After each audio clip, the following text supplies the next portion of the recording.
Sarla Mudgal and others versus Union of India 1995। आज से 28 साल पहले सुप्रीम कोर्ट में लड़ा गया ये केस कुछ इस प्रकार है कि ये दो पति पत्नी थे, जितेंद्र माथुर और मीना माथुर। इन दोनों की ही शादी को करीबन 10 साल हो चुके थे और इनके 3 बच्चे भी थे। शादी के 10 साल बाद जितेंद्र माथुर को एक सुनीता नरूला नाम की औरत से प्यार हो जाता है। अब दिक्कत यह है कि हिंदुओं में 2 शादियां इलीगल हैं, तो ऐसे केस में जितेंद्र माथुर ने इस्लाम कबूल कर लिया और सुनीता नरूला भी धर्म परिवर्तन करके फातिमा बन गई। अब इन दोनों का कोई कुछ नहीं बिगाड़ सकता था, क्योंकि मुस्लिम्स में तो एक साथ 4 शादियां अलाउड हैं। ये 2 साल फातिमा के साथ रहे, इनका एक बच्चा भी हुआ, लेकिन 2 साल बाद अचानक इन्हें एहसास होता है कि मैं तो अपनी पहले वाली जिंदगी में ही ठीक था। फिर इन महाशय ने अपने आप को हिंदू में कन्वर्ट कर लिया और फातिमा को छोड़कर वापस अपनी पिछली बीवी मीना माथुर के पास चले गए।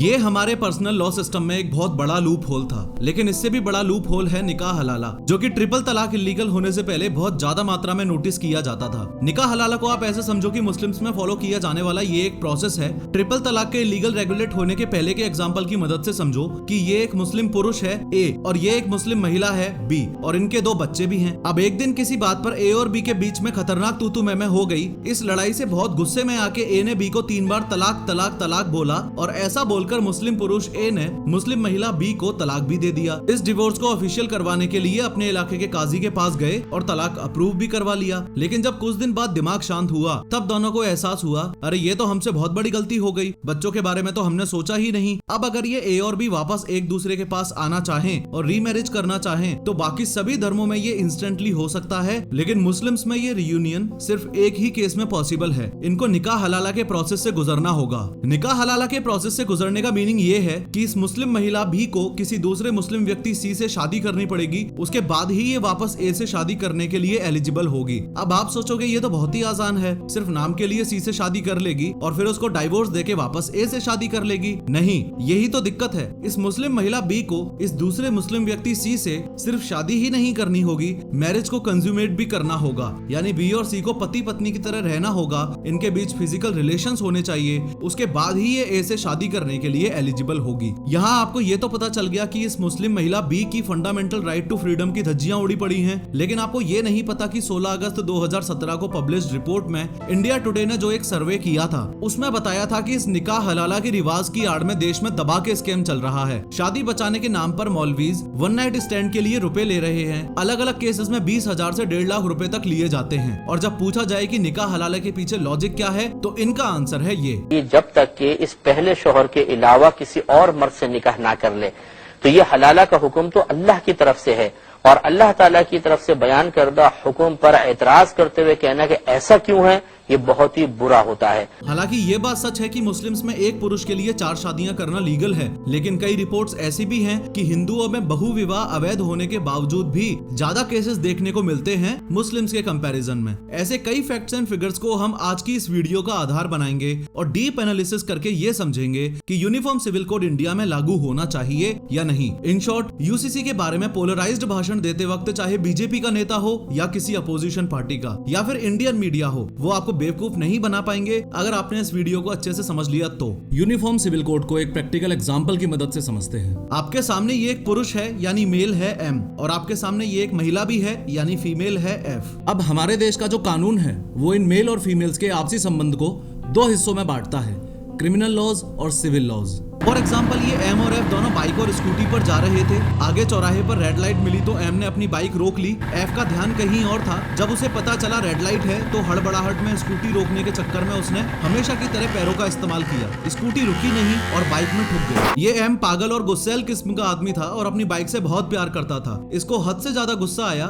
इसने साइड में पड़ी हुई ईंट उठाई, एफ को जोर से मारी और एफ की मृत्यु हो गई। एम और एफ का ये इंटरेक्शन एक क्रिमिनल केस का मामला है और हमारे देश में क्रिमिनल केस पहले से ही यूनिफॉर्म है। इसका मतलब ये हुआ कि चाहे ये एम और एफ हिंदू हो या मुस्लिम हो या क्रिश्चियंस हो या पारसी हो, कोर्ट में ये ईंट मारने वाला केस एक नजर से और समान भाव से लड़ा जाएगा, या यूं कह लो कि the code of criminal procedure यानी सीआरपीसी के तहत लड़ा जाएगा और एम को जो सजा होगी वो आईपीसी यानी इंडियन पीनल कोड के अकॉर्डिंग होगी। लेकिन वहीं दूसरी तरफ अगर एम और एफ की शादी होनी है और एम और एफ अगर हिंदू होते तो शादियों के नियम अलग हैं, मुस्लिम होते तो शादियों के नियम अलग हैं, क्रिश्चियंस में अलग हैं, ज्यूज में अलग हैं, एक्सेट्रा एक्सेट्रा। किया। लेकिन भारत में डाइवर्सिटी इतनी ज्यादा है कि अगर सिर्फ हिंदूज में भी देखा जाए तो भी अलग अलग नियम है। जैसे नॉर्थ इंडिया में सपिंड विवाह की मान्यता है, माँ की तरफ 3 पीढ़ियों तक और पिता की तरफ 5 पीढ़ियों तक शादी नहीं हो सकती, सेम गोत्र में शादी नहीं हो सकती, कजन्स में शादियां नहीं हो सकती। लेकिन वहीं साउथ इंडिया में हिंदूज में, आई रिपीट हिंदूज में क्रॉस कजन्स में शादियां होती हैं। अगर एक बहुत ही क्लैरिफाइड चार्ट के माध्यम से आपको समझाऊं तो देश के प्रधानमंत्री की इस स्पीच के बाद जिन यूनिफॉर्म सिविल कोड को लेकर मीडिया में इतनी हाय तौबा मची हुई है, टेक्निकली उस यूनिफॉर्म सिविल कोड में 2 व्यक्तियों के बीच के सिविल मामले आते हैं जो कि 3 कैटेगरीज में डिवाइडेड हैं, फैमिली, प्रॉपर्टी और कॉन्ट्रैक्ट। फैमिली के अंडर आ जाते हैं marriage, separation, divorce, guardianship, adoption और उत्तराधिकार या इनहेरिटेंस जैसे मामले। प्रॉपर्टी के अंदर आ जाते हैं सक्सेशन और इनहेरिटेंस जैसे मामले। फॉर एग्जांपल, हिंदूज के बीच में सक्सेशन के लॉज अलग हैं और मुस्लिम्स के बीच में सक्सेशन के लॉज अलग हैं, एक्सेट्रा एक्सेट्रा। और सिविल मामलों में तीसरी कैटेगरी है कॉन्ट्रैक्ट्स की। जैसे आपने किसी एम्प्लॉय को हायर किया तो एम्प्लॉयमेंट का कॉन्ट्रैक्ट हो गया, किसी स्टूडेंट ने एक रूम किराए पर लिया तो रेंट एग्रीमेंट एक्सेट्रा हो गया। अब अगर आप एम्प्लॉय हिंदू हायर करो या मुस्लिम, एम्प्लॉयमेंट कॉन्ट्रैक्ट और ज्वाइनिंग लेटर तो दोनों का ऑलमोस्ट सेम ही होगा। और दूसरी या तीसरी कैटेगरी में, यानी हम जिन सिविल मामलों की बात कर रहे हैं, उनमें प्रॉपर्टी और कॉन्ट्रैक्ट की कैटेगरी में इतना ज्यादा लफड़ा देखने को नहीं मिलता। इसलिए यूनिफॉर्म सिविल कोड का जो मुद्दा मीडिया में इतना उछाल मार रहा है वो मेनली तो फैमिली लॉ से ही रिलेटेड है। होपफुली आपको ये समझ आ गया है कि यूनिफॉर्म सिविल कोड में यूनिफॉर्म का मीनिंग है समान, हर किसी के लिए सेम। सिविल का मीनिंग मैंने आपको बता ही दिया कि लोगों के बीच के ऐसे मसले जो क्रिमिनल नहीं हैं या सिविल मसले हैं, मेनली फैमिली के मसले हैं। और कोड का मीनिंग है कॉम्बिनेशन ऑफ लॉज। ये यूसीसी मीडिया में इतना उछाल इसलिए भी मार रहा है क्योंकि बीजेपी के मैनिफेस्टो का बहुत ही इंपॉर्टेंट और मोस्ट कॉम्प्लिकेटेड हिस्सा भी था। आपके सामने बीजेपी का ये जो 2019 का मैनिफेस्टो रखा है, इसमें ध्यान से देखो टू डू लिस्ट में कौन सी 3 मेजर चीजें हैं। 370 हटाएंगे, हो गया, टिक लगा दो। मंदिर वहीं बनाएंगे, हो गया, टिक लगा दो। और यूसीसी लागू करवाएंगे, ये नहीं हुआ। ये अब बीजेपी का नेक्स्ट मेजर फोकस है। अब बात 14 जून 2023 की है। इस नेक्स्ट मेजर फोकस के चलते ही 22nd law commission of India ने रिलीजियस ऑर्गेनाइजेशंस और पब्लिक के लिए एक नोटिस जारी किया और उसमें पूछा कि क्या भारत में यूनिफॉर्म सिविल कोड जारी होना चाहिए। कृपया अपने व्यूज अगले 30 दिनों में सबमिट करें। और इसमें 11 जुलाई 2023 तक ही लॉ कमीशन के पास टोटल 46 लाख रिप्लाईज आ चुके हैं। लेकिन सोचने वाली बात तो ये भी है कि 370 हटाने से पहले तो लॉ कमीशन ने मुस्लिम्स के व्यूज नहीं मांगे, राम मंदिर बनाने से पहले तो लॉ कमीशन ने मुस्लिम्स के व्यूज नहीं मांगे, तो यूसीसी में क्यों? वो इसलिए क्योंकि ये जो आपके सामने रखा हुआ कॉन्स्टिट्यूशन ऑफ इंडिया आप देख रहे हो, इसका जो 4th पार्ट है, उस 4th पार्ट में इंक्लूडेड है directive principles of state policy यानी डीपीएसपी। और इस डीपीएसपी में इंक्लूडेड है आर्टिकल 44। और आर्टिकल 44 कहता है the state shall endeavour to secure for the citizens a uniform civil code throughout the territory of India. अगर हिंदी में कन्वर्ट करके बताऊं तो आर्टिकल 44 कहता है कि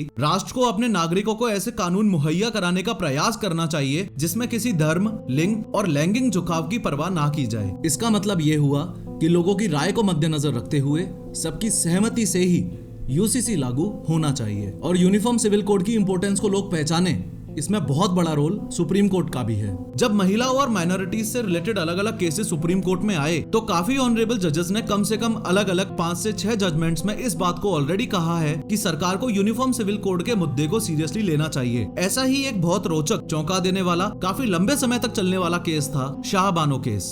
शाहबानो केस को मुस्लिम महिलाओं के पक्ष में एक माइलस्टोन की नजर से देखा जाता है। ऐसा माना जाता है कि इस केस के बाद ही भारत में रहने वाली मुस्लिम महिलाओं को उनका हक मिला और मुस्लिम पर्सनल लॉ के खिलाफ उनकी जीत हुई। शाहबानो केस में हुआ यह था कि मध्य प्रदेश के इंदौर शहर में शाहबानो बेगम नाम की एक मुस्लिम महिला अपने पति मोहम्मद अहमद खान के साथ रहती थी। मोहम्मद अहमद खान उस समय इंदौर के बहुत जाने माने वकील थे। साल 1932 में इनकी शादी हुई थी और शादी के समय शाहबानो की एज 16 साल की थी। Over the period of time इनके 5 बच्चे हुए, 3 लड़के और 2 बेटियां। लेकिन शादी के 14 साल बाद शाहबानो के पति ने यानी अहमद खान ने दूसरी शादी कर ली। काफी लंबे समय तक वो अपनी दोनों पत्नियों के साथ रहे। लेकिन 1975 में जब शाहबानो की उम्र 62 साल की हो चुकी थी, तब मोहम्मद खान ने शाहबानो को बोला, देखो ऐसा है, अब तुम अपना बोरिया बिस्तर बांधो, अपने बच्चों को अपने साथ लो और इस घर से निकल जाओ। तुम कहीं और जाकर रहो और मेंटेनेंस के नाम पर मैं तुम्हें 200 रुपए हर महीने देता रहूंगा। शाहबानो इस बात से एग्री करके दूसरी जगह रहने लगी और उन 200 रुपए के भरोसे उनका घर चलता रहता था।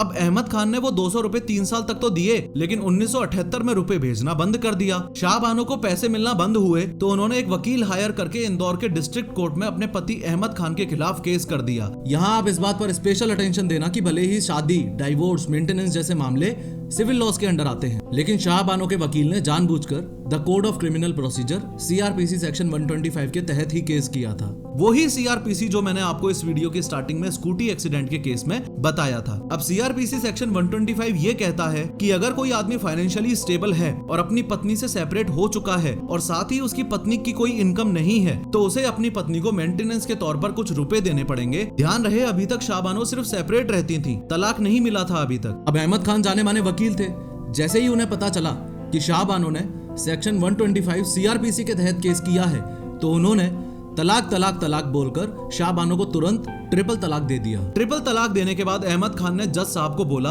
कि देखो जज साहब, मैं हूँ एक मुस्लिम और मुस्लिम होने के नाते मुझ पर और भारत के सभी मुसलमानों पर शादी और तलाक के मामलों में मुस्लिम पर्सनल लॉ शरीयत एप्लीकेशन एक्ट 1937 लागू होता है और हमारे शरीयत कानून में ये साफ साफ लिखा हुआ है कि कोई भी मुस्लिम पुरुष अपनी बीवी को तलाक देने के बाद सिर्फ इद्दत की अवधि तक ही मेंटेनेंस देगा। इद्दत का मीनिंग होता है कि डाइवोर्स होने के 3 महीनों बाद तक ही। अब जज साहब ने सोचा कि बात तो अहमद खान की भी सही है और बात तो शाहबानो की भी सही है। चूंकि माइनॉरिटी के फंडामेंटल राइट्स को ज्यादा प्रायोरिटी दी जानी चाहिए, इसलिए काफी विचार विमर्श के बाद जज साहब ने सीआरपीसी सेक्शन 125 के साथ जाने का निर्णय लिया और शाहबानो के पक्ष में फैसला सुनाया। जज साहब ने यह फैसला सुनाया कि अहमद खान अपनी पत्नी शाहबानो को 25 रुपए पर मंथ के हिसाब से मेंटेनेंस देता रहेगा, देता रहेगा, देता रहेगा। अहमद खान इस फैसले से अनसेटिस्फाई होकर high court of Madhya Pradesh में चले गए और वहां जाकर केस कर दिया। ये मुद्दा धीरे धीरे सिर्फ अहमद खान का नहीं बल्कि पूरी मुस्लिम कम्युनिटी का मुद्दा बनता जा रहा था। मुस्लिम कम्युनिटी का यह मानना था कि सरकार की हिम्मत कैसे हुई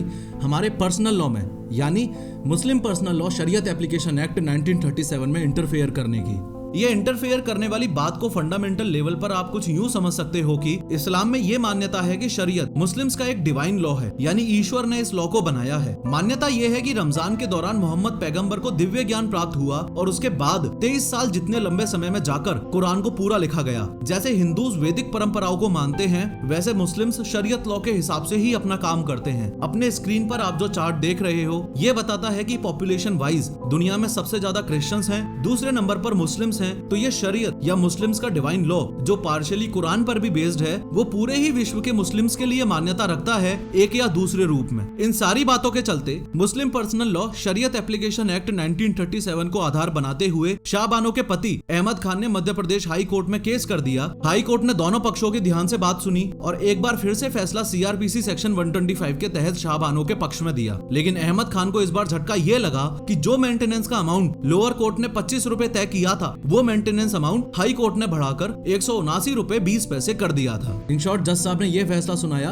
कि अहमद खान अपनी वाइफ शाहबानो को 179 रुपए 20 पैसे के हिसाब से हर महीने मेंटेनेंस देता रहेगा, देता रहेगा, देता रहेगा। ये तो और दिक्कत वाली बात हो गई। तो फिर से मुस्लिम पर्सनल लॉ शरीयत एप्लीकेशन एक्ट 1937 को आधार बनाकर अहमद खान सुप्रीम कोर्ट चले गए। अब सुप्रीम कोर्ट ने जो फैसला दिया वो सुनने से पहले आप ये समझो कि सीआरपीसी सेक्शन 125 के तहत हारने के बाद भी अहमद खान हायर कोर्ट्स में बार बार क्यों और कैसे केस कर रहा है। अरे भाई, इतना पढ़ा लिखा वकील है, ये बात तो उसे भी पता है कि सीआरपीसी यानी the code of criminal procedure Bharat के सभी नागरिकों पर समान तरीके से लागू होता है, चाहे वो किसी भी धर्म का हो, किसी भी जाति का हो, किसी भी जेंडर का हो। और अगर उसे ये बात पता है तो उसे इस बात का भी अंदाजा ऑलरेडी है कि वो सीआरपीसी के तहत हारता जाएगा, लेकिन फिर भी वो मुस्लिम पर्सनल लॉ शरीयत एप्लीकेशन एक्ट 1937 को आधार बनाकर इसलिए सुप्रीम कोर्ट ऑफ इंडिया में पहुंचा क्योंकि भारत का संविधान भारत में रहने वाले हर नागरिक को आर्टिकल 25 और आर्टिकल 26 भी देता है। कॉन्स्टिट्यूशन ऑफ इंडिया में मौजूद आर्टिकल 25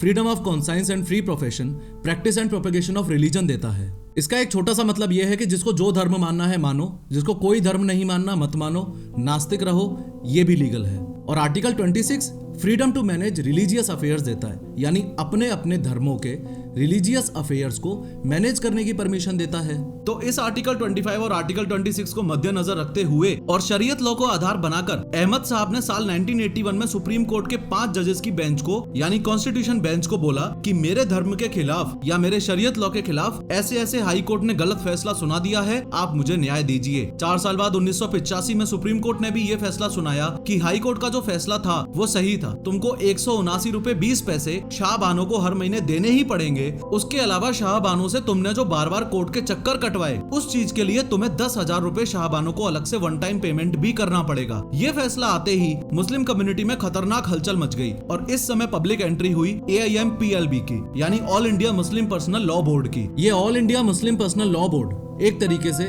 मुस्लिम कम्युनिटी का लीडर है। मुस्लिम कम्युनिटी में जो भी रीति रिवाज अपनाए जाते हैं वो सारे के सारे ये AIMPLB ही तय करता है।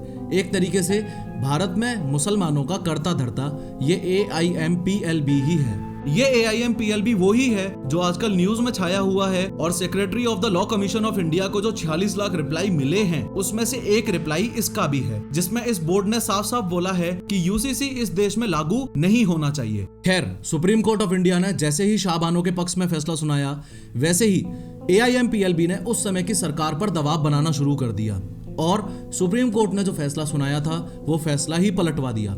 उस समय ये बहुत बड़ी बात थी। हुआ यह कि 31 अक्टूबर 1984 में इंदिरा गांधी को उनके बॉडीगार्ड्स ने मारा था, जिसके बारे में इस वीडियो में मैंने फुल डिटेल्स देकर आपको 3D एनिमेशन के जरिए कंप्लीट स्टोरी बताई है कि कैसे सिख सिक्योरिटी गार्ड्स ने इंदिरा गांधी पर गोलियां चलाई थी। इसी professor of how YouTube channel पर जरूर देखना ये वीडियो। तो इंदिरा गांधी के मरते ही राजीव गांधी को नया प्रधानमंत्री बनाया गया था। इसके कुछ महीनों बाद ही AIMPLB और देश के मेजर मुस्लिम्स का विद्रोह इस शाह बानो केस के चलते सामने आया। ऐसा माना जाता है कि राजीव गांधी के सलाहकारों ने उस समय बताया कि इंदिरा गांधी हत्याकांड के चलते तुम्हारी सरकार पहले से ही सिखों के वोट्स खो चुकी है, अब मुस्लिम्स के भी वोट्स क्यों खोना चाहते हो? एक काम करो, AIMPLB का साथ दे दो और सुप्रीम कोर्ट का फैसला पलट दो। तो सुप्रीम कोर्ट का फैसला पलटने के लिए और इतिहास में पहली बार किसी मुस्लिम महिला को मेंटेनेंस का जो न्याय मिला था वो शाह बानो से छीनने के लिए राजीव गांधी ने Muslim women protection of rights on divorce act 1986 पास करवा दिया, जिसके तहत वापस मुस्लिम महिलाओं को उसी नर्क में ढकेल दिया कि अगर कोई मुस्लिम पुरुष अपनी मुस्लिम बीवी को तलाक दे दे तो सिर्फ इद्दत की अवधि तक ही मेंटेनेंस के पैसे यानी अपनी बीवी को खर्चा पानी देना पड़ेगा,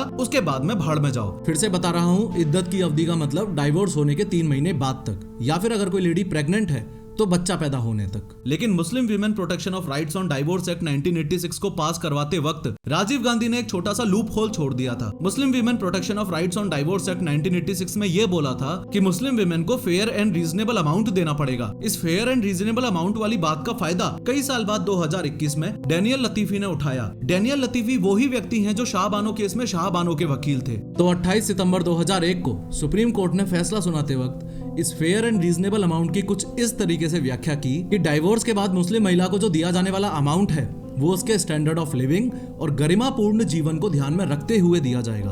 और ध्यान से सुनो, 2001 के सुप्रीम कोर्ट के इस फैसले में जज ने क्या बोला था। But nowhere the parliament has provided that reasonable and fair provision and maintenance is limited only for the iddat period and not beyond it. It would extend to the whole life of the divorced wife unless she gets married for the second time. कहने का तात्पर्य ये है कि 1985 में शाह बानो को जो उस वक्त की मौजूदा सरकार की वजह से न्याय नहीं मिल पाया वो इनडायरेक्टली 2001 में डैनियल लतीफी ने दिलवाया था। और आज के भारत में मुस्लिम महिलाओं को दोनों ही चीजों से छुटकारा मिल चुका है, ट्रिपल तलाक भी और इद्दत की अवधि तक मेंटेनेंस भी। इसलिए एक तरीके से देखा जाए तो इन 2 केसेस में UCC इनडायरेक्टली अप्लाई हो चुका है। इस बात में भी कोई दौराय नहीं है कि बीजेपी UCC के मुद्दे पर राजनीति तो कर रही है। उसका एक छोटा सा अंश ये भी है कि UCC का मुद्दा बीजेपी के मैनिफेस्टो में था और 2024 के चुनाव से पहले बीजेपी को अपना वादा पूरा भी करना पड़ेगा। काफी सारे स्टेट्स और रिपोर्ट्स ऑथेंटिक सोर्सेज की तरफ से ऐसे अवेलेबल हैं कि मुस्लिम्स हो या अदर माइनॉरिटी कम्युनिटीज हो, डिस्क्रिमिनेशन अब बहुत कम केसेस में देखने को मिल रहा है। मेरा पर्सनल टेक UCC के मुद्दे पर एकदम साफ है। मैं कॉन्स्टिट्यूशन के आर्टिकल 44 के साथ खड़ा हूँ। जैसा कि हमारे कॉन्स्टिट्यूशन का आर्टिकल 44 कहता है,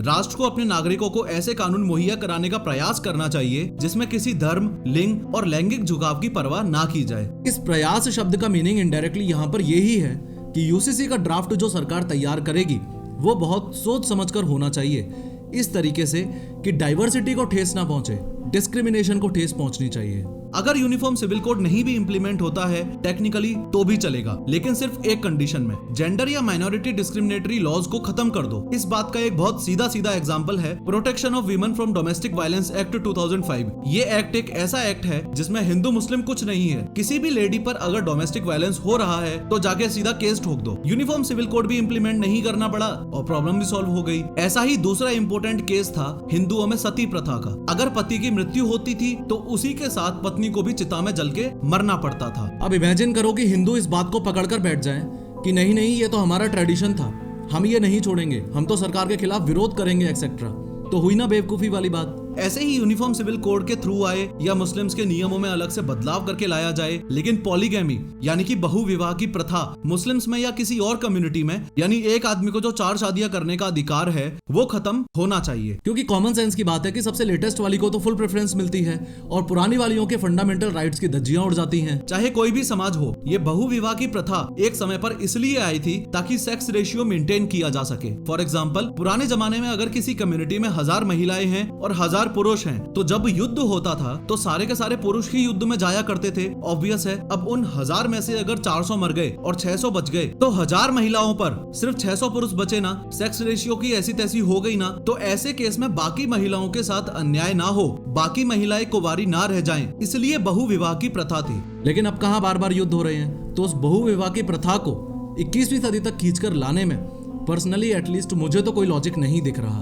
और अगर ऐसा है तो सारे हिंदू भी बोलने लग जाएंगे, हमारे प्रभु श्री राम के पिता राजा दशरथ की तो 3 पत्नियां थीं, हमारी भी 3-3 पत्नियां होनी चाहिए, हम भी सरकार के खिलाफ विरोध करेंगे। ऐसा नहीं होता भैया, समय के साथ सोच बदलना बहुत ज्यादा जरूरी है। खैर, इस वीडियो पर क्लिक करके 3D एनिमेशन की मदद से ध्यान से समझो कि 1984 में भोपाल गैस कांड कैसे हुआ था।